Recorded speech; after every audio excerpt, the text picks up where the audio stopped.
Hello folks, it's Thursday morning and I've just had a couple of days off work with another stinky cold. I got wet the other Sunday doing a bike. Monday I felt it come on. Monday night, forget it. Tuesday, forget it. Slept all day. It was brilliant. Tuesday night, not so good. It ended up on my chest, and I'm asthmatic, so it never sort of ends well. We try and avoid hospital. Anyway, what I'm going to do today, now I'm roughly back in the land of the living, is I'm going to have a quick look at the brakes, or the replacement brakes that Steve bought, which are here. Already got braided lines, which aren't in bad nick, and it's the original setup, the 3-line with the splitter that goes on the bottom yoke. Come with the hangers. We do have hangers as well. So basically what I've got a choice. These are the original calipers on the bike, and all I've had, I've just had them soaking in the aqua jiggler. I haven't had the aqua jiggler on, just soaking in the cleaning fluid for a few days, and they've not, bear in mind they've not been jiggled, they're not bad. They've come up quite well. I think cosmetically, big words, they may be better than these. Now, I've already spotted some problems. These definitely need a rebuild anyway. We're going to rebuild the calipers anyway. I should be getting a rebuild kit at some point when the pennies are in. But there are already potential problems with these calipers. Obviously they're filthy, or at least the hangers are filthy, and there's an oily residue on it, and I'm suspecting these have come off a bike that perhaps has leaking fork seals or something like that, because there is an oil that's oily. It's not just road grime. A potential problem already. Right, the rubbers are buggered. The rubbers on the slide pins are they don't look in, they look swollen, but obviously you get those in the kit. Another one is this caliper. Let's move you around. Come on.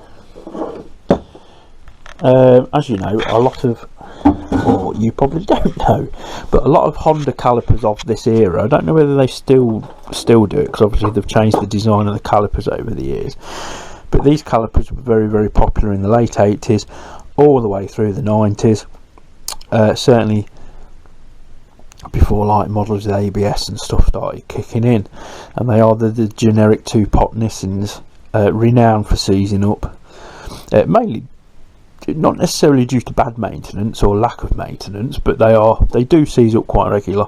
My NC24, I think the calipers were off, you know, once a month at least for a good clean and what have you, but I did commute on it all weathers. But they have, the brake pads are held in by 2 Allen headed pins, and obviously the pins can wear, you can wear a flat on the pins, and that will make the pads bind or not operate efficiently, because it's a sliding, it is a sliding pin caliper, and they slide on 2 pins, so they're on a hanger, they slide on 2 pins. A lot of more modern calipers or 4-pot calipers are just like your car, you know, the big car calipers. They're bolted in place on a hanger, and just the piston. Ooh, that's a nice hand gesture. Just the pistons move.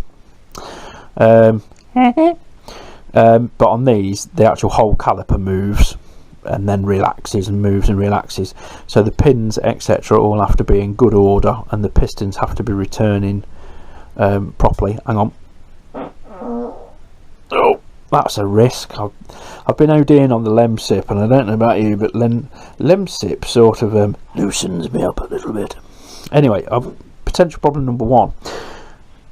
These should have, it doesn't, it's not super critical, but they have a little blanking plate in here, and I think someone's put one in backwards, so I'm going to have to chisel that one out, because what I want to do is strip these calipers down and just see if they're as viable as those, because all those want really is a bloody good clean and a Dremel in, but we'll see. I won't know if these are viable until I have a really good look at them. So I suppose one could get cracking. Right, first step, and already a problem. This slider, or mount rather, come off nice and easily, but you can see the rubber's all swelled up. That's doing nothing. That one's been deformed because it's all swelled up, and it's soft, and it's quite gummy to the feel, which shows that the rubber's absolutely knackered, but at least it come off without a fight. This one, however, has decided to give me its money's worth. There is a little bit of movement, as you can see, but what sometimes happens is when these rubbers swell, they pinch the pins, and they can pinch them enough to you know, make these absolutely solid. You'd be really surprised. Same happens with piston seals. Just as soon as the seals go, you start getting a little bit of corrosion behind them. It's enough just to completely lock it up, and some of them can be really hard work. So I'm going to go and get a little implement to get in between the hanger and the caliper, to gently encourage it off. Right, I got the caliper off. It wasn't too bad. I just introduced a little file in between the pin and this, and gave it the, quite literally, the gentlest of persuasions, and it did pop out. So there is hope for these, and what we're going to do between all of it, hand gestures, is make a good set of calipers, and then a bit further down the road, if we want to put a rebuild kit into the other calipers, if they're viable, we've got a spare pair of calipers, which are always handy.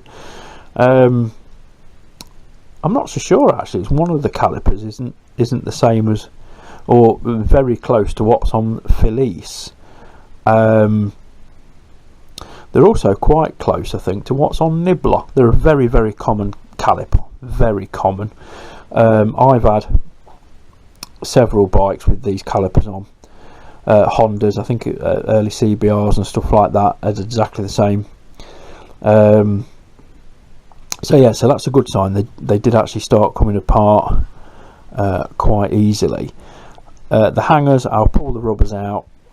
I'll strip the hardware off them, because obviously we've got to check that nothing's been cross-threaded either, because people just gorilla brakes. They think tighter is best. It is in some things in life, but not with brake fittings. You can over-torque them. This is only alloy, so you've got a steel screw going into alloy, and people do gorilla them, and you know, they'll strip the thread and then they'll just roger the bolt in and hope for the best. But we'll give these hangers, we'll give them a go in the aqua jiggler, and then let them sit in some degreaser for a while, because we've still got a couple of cables to change on the bike. I'd still like to get the back end stripped down. I think I've already said we're going to rebuild the back caliper as well. We may as well. The chain just wants a clean up and a lube. It's actually in pretty good condition. It's just got a bit of surface rust on it from sitting about. But the one on the CB4 was way worse, and that cleaned up lovely. That looked like a new chain. So it's nothing that, you know, can't be done. So yeah, that's the next step, I think. We'll boil these calipers as well. I won't strip them down yet. I'll give them a good cleaning and a good soaking yet in some hot water with cleaner, and then that just frees all the rubber up and get them as clean as possible before we start assembling them. Good thing about the aqua jiggler, you don't have to use it with a lid on. You know, we can warm it up and bung them in there and give them a couple of goes. So I think I'll probably do that first.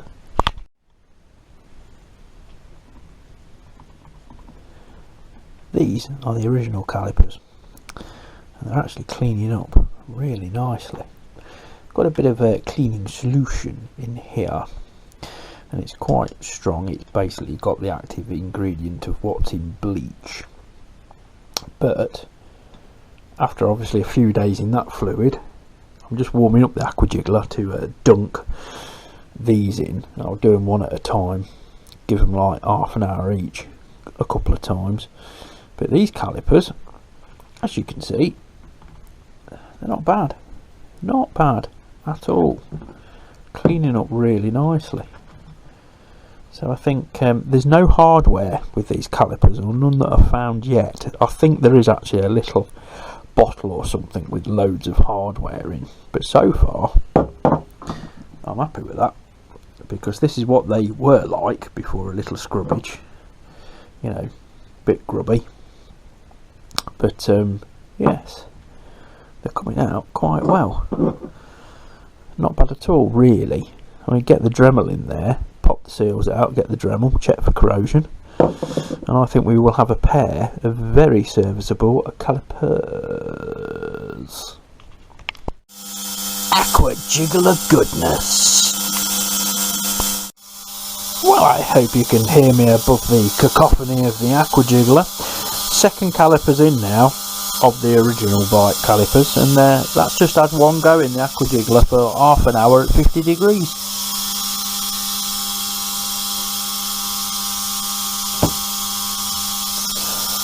I think that's more than acceptable.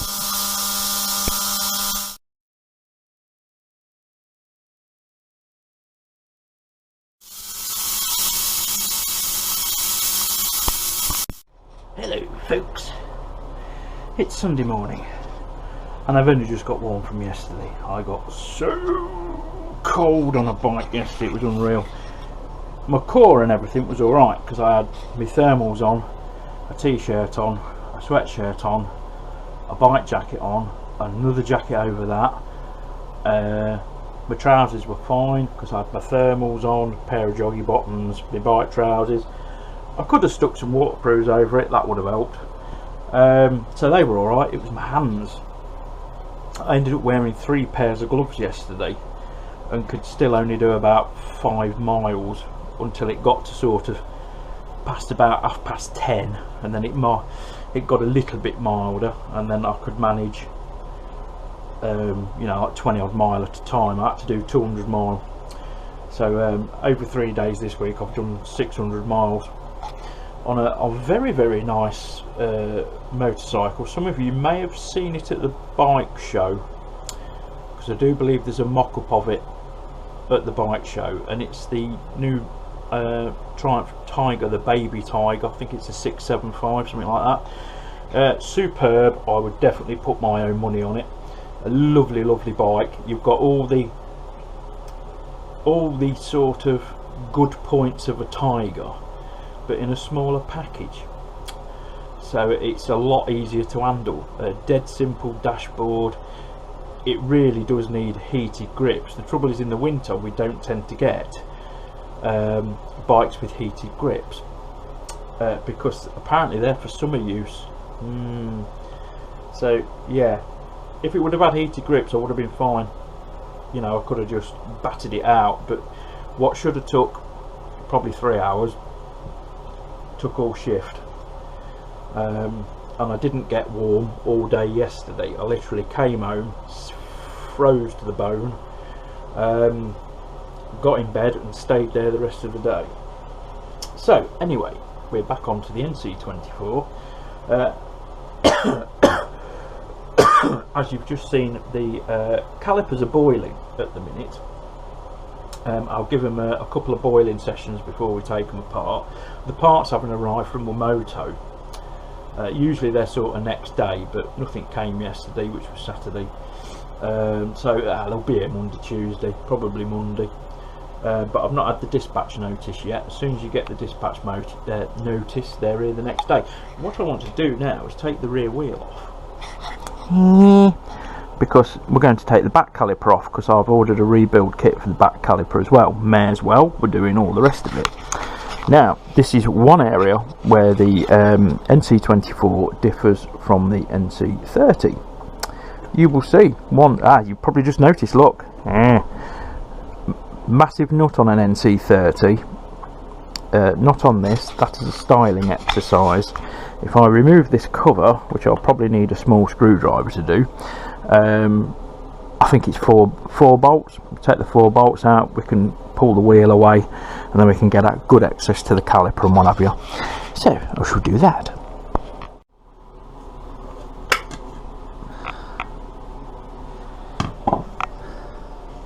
There we are. There are 4 nuts. I think, if I remember rightly, they're 17 of the millimeters. So I'm just going to chuck the bike in gear in first, lock the back wheel up, and we'll buzz those off. Usually what I do is I'll just crack them with a ratchet first, and I've got a long handled one somewhere. Yes, which I'm sitting on. I've got my long handled angular one, and we can just crack them first, or we can go gangster and try an impact. No, we'll crack them first. Well, I've just nearly shit myself trying to undo these. I've just got my long handled on, and I'm sitting down here. I can't get the leverage on it, but whoever has put these on has put them on way too tight, like stupidly fucking tight. There's no need to go super tight. They're like an alloy wheel on a car. They will tighten up themselves, basically. So yes, I'm going to have to give this a good gorilla-ing.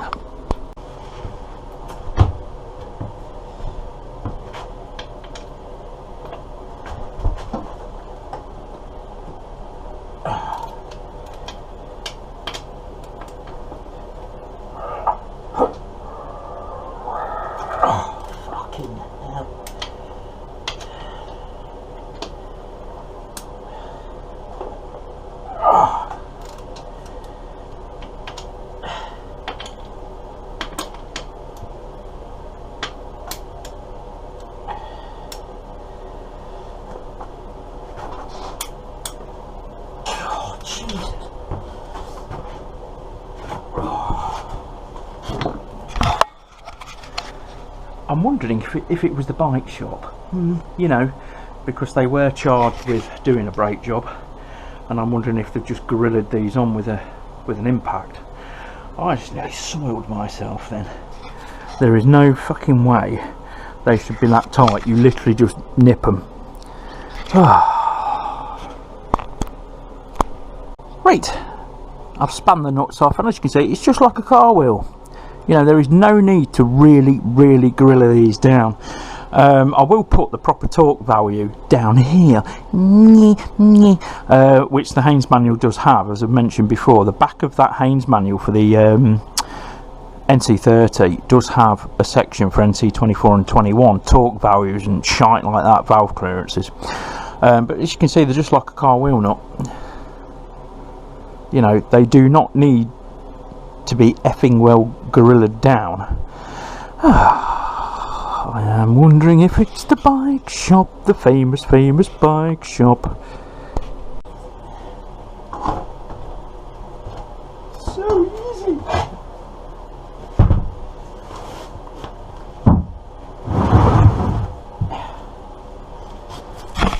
I wish all bike wheels were that easy. Right. Now, what I am going to do, this is the torque arm.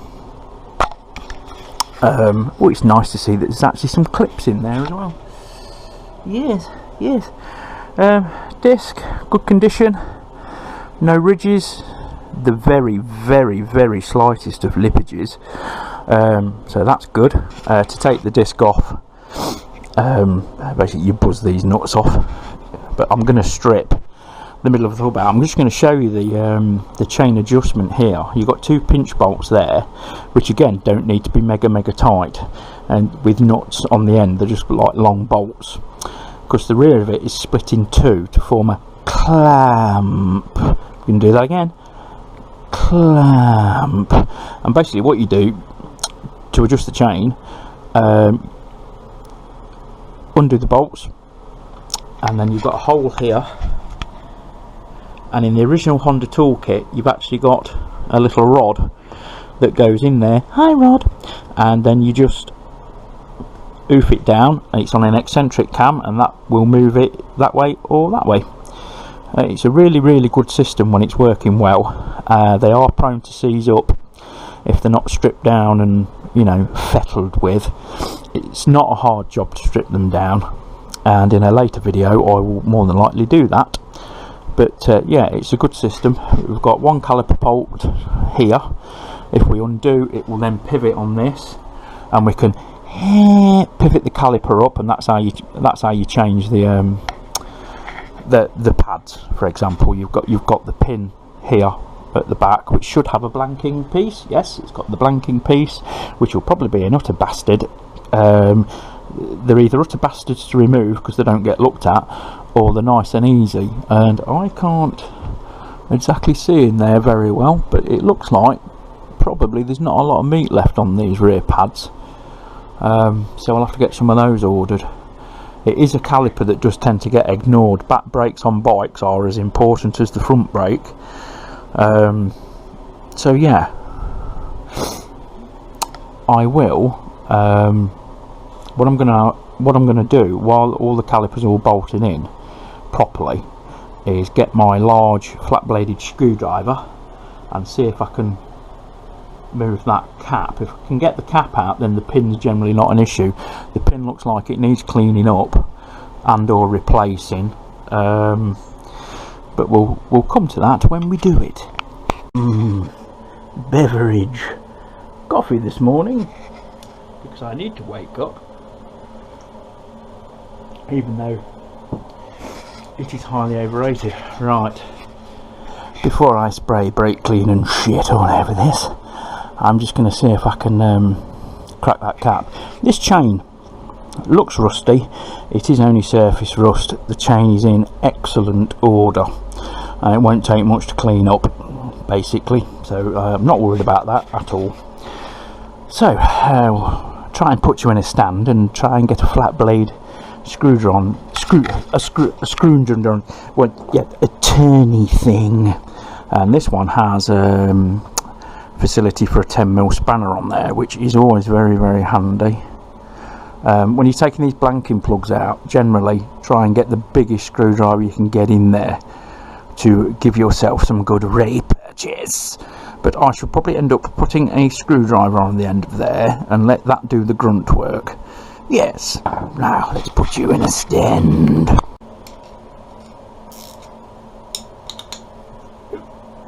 Oh, you're in the way. I have got the spanner. Get in the other side. So let's see what we can do. Now it's either going to come out easy or it's going to be a twat. Bollocks. Yes. Right, well, as suspected, that end cap is well and truly stuck in there.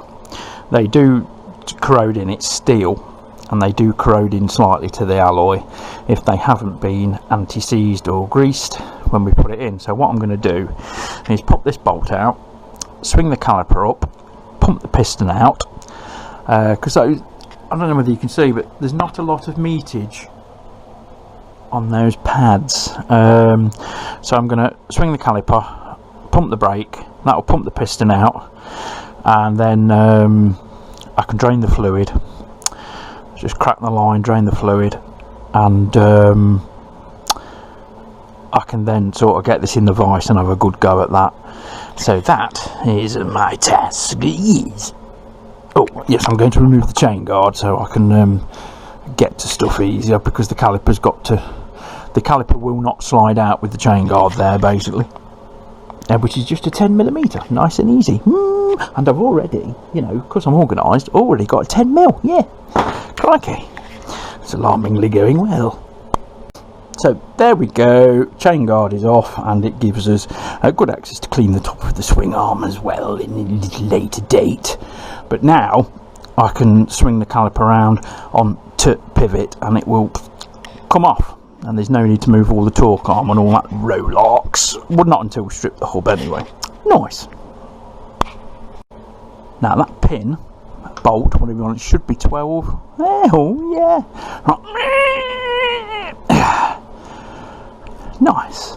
I do like a ratchet spanner. do like a ratchet spanner now. If we're in luck, we will actually be able to, yeah, we've got enough room. I was a bit worried then that it might back up against the sprocket, but I think we're going to be good. Oh, it's quite tight in the rubber for now. Right, I think that should be about there. Oh, it's coming loose. That's nice. Right, yeah. So the bolt is trapped by the sprocket, but we only need to take it, unthread it from this bracket to pop it up gently.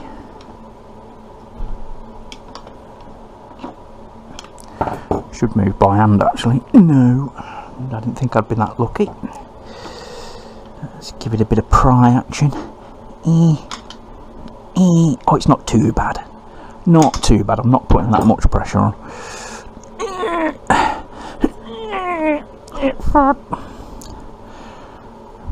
Yes. There we go. So yeah, not a lot of meat left on those pads.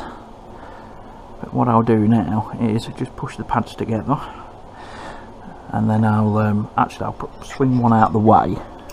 Come on then, out you go. Swing one out the way like that, and then I will pumpage the rear pedal, and that'll pop the piston basically, or it'll get it 90% of the way out, and then we can crack the line. Yes, expert camera work.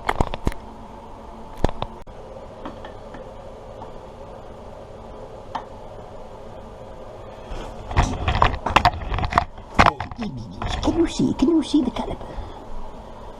Not with your hand in the way, fatty.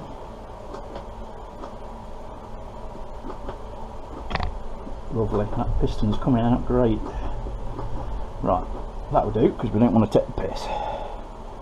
But that's put the piston out. And oh, Jim, that's twice. Yes, very clumsy today. Doesn't look in too bad a condition, but we will be replacing the piston, I do believe. I've got a rebuild kit, but I don't know whether it included the piston. But if so, I'll just order the piston. So what I'm going to do now is crack the line and then drain that into a bottle.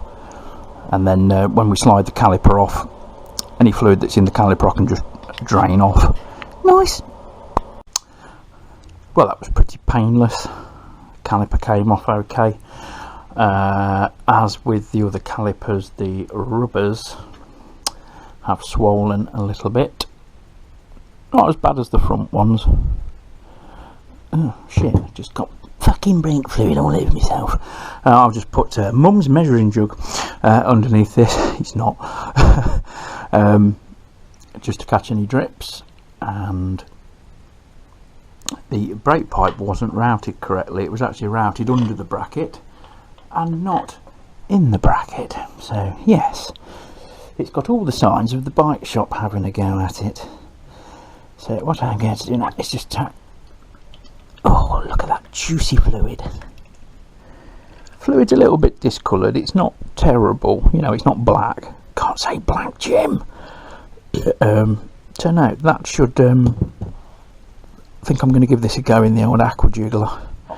I've got the other calipers in there cooking at the minute. They've finished their jugulation cycle, but the water should be around 50 degrees at the minute, which is plenty hot enough, and it might just help release the cap, because otherwise it's going to have to be drilled or chiselled out, which wouldn't be the first time, because otherwise we're not going to get that pin out, and I think by the looks of it we're probably going to replace that pin. But yeah, definitely not a lot of meat on the pads. So yes, I think next step, aqua jiggler for that caliper. I'm not going to pre-clean it or anything like that. I'm going to give it a jiggle first, and then, you know, clean it up and then just see how far we get with it. But today, because it's still effing cold, that's probably as far as I'm going to go. As we were talking about hubbage, you might look at it and wonder how it splits. Well, if memory serves, it doesn't these days. Basically, this is like a car hub setup this side, and what we do is, that is an effing big nut. I forget the size, it's something like 32 mil, something like that, but there's it's a knockout, it's peened over, so So you have to unpeen it, get the old big spanner on it and hoof it, and once you've got that undone and its little washers, and there's little thrust washers and all sorts there, the part with the brake on it basically pulls through, and then you're left with the hub section with the cush drive and all that lot in the other half, and that pulls out the swing arm. But it gives us a good opportunity to clean inside the swing arm. You don't grease it because obviously it relies on friction to work, so you just keep it clean, because you can get a lot of road shite in there and they do corrode in place, so we're going to try and fucking avoid that. I can't see, I've not had a good look yet, but I can't see a master link on the chain, so that might be an endless chain. But what we can do to clean it up is basically get some chain cleaner, light oil or whatever, and run the bike in gear with like a nice wire brush either side, which you grip very, very lightly, just in case it pinches one of the wire strands and takes the brush with it. And we'll clean it up like that, and then we'll oil it and what have you. It is only surface rust. It's all the links are moving pretty freely. It's nothing a good clean and lubrication won't sort out, but we've got to sort of drop the chain off of this to pull the hub anyway, and we remove this guard, and yeah, well, we'll see when we get to that, won't we? Nice. Right, to the aqua jiggler. Right, the other calipers have had their first go in the aqua jiggler. Cleaned up nicely, but obviously they need to be attacked with brake clean and a brush and all that lot, and all the old rubbers snipped off and all that bollocks. But for their first go, half an hour, yeah, not bad at all. The aqua jiggler does a lot better job if you pre-clean stuff first, and then that just gets rid of the worst. But what we're going to do now is to get this one. Oh yes, no. Come on, Jim. Unfortunately, I've got to leave that there, and we'll just dump him in. That water's already hot. Oh, I forgot, we've got a bracket in there as well. Ow, warm. Oh, that's come out quite well. Nice. The aqua jiggler can discolour stuff as well. Right, there we go. We'll leave him to cook for half an hour.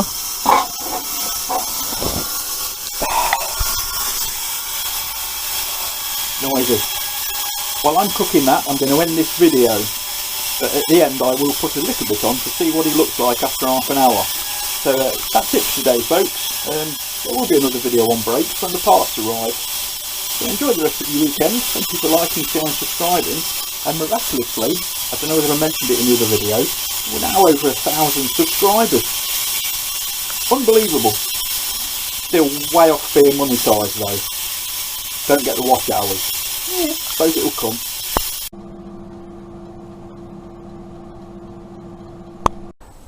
Yes, I said in the title I'm going to introduce you to a new project. Don't get too excited. It hasn't got an engine, but it has got 2 wheels. Yeah. I've finally got a bike trailer. I've been after one for years. Mate of mine, subscriber, Andy Throttle God, is giving up the world of motorcycles, and he's bought himself a Cosworth Granada Scorpio, which is a thing of beauty. It's a really cracking motor, so he's going down the classic car route and getting rid of all his bike stuff. So I've had his trailer, and I have designs on this. Number one, no, you can't borrow it. What I want to do is put proper roll locks, you know, the roll on thingies at the front there. And the idea is, if I want to take Nibbler or Phyllis or something up to Scotland, I've got the means to do it. And it's going to get wire brushed, it's going to get painted, etc, etc. I mean, it is usable as is because we bought Phyllis back home on it, but there's a few things that I want to alter on it. Maybe even make a provision where I can take Nibbler and Phyllis on it, because I think they'll definitely fit, and just alter some stuff on it, probably put some checker plate in, Probably make a provision to even bolt some panniers in and make it into a touring trailer. Could even put you know, a little tent setup or something like that on it, who knows. But that's the next project. Yes, excellent. Right, the back caliper's had its first jiggle. Oh, warm, hot. Come on, drippy. Let's have a look. Let's get the plaid. Now this is only its first cooking and it has not been pre-cleaned. Oh, let go, you little fucker. Yeah, not bad. So we'll rinse that off in. You have to rinse it off in normal tap water when you put anything in the cleaning fluid of the aqua jiggler. So yes, that'll get a quick rinsing in the sink while my mother's not watching. And then it can be attacked with brake clean, and we'll start to try and get it apart. Yeah, and we'll inspect the piston. It doesn't look that bad actually. Most of the scores and stuff on it I think are just muck. Yes,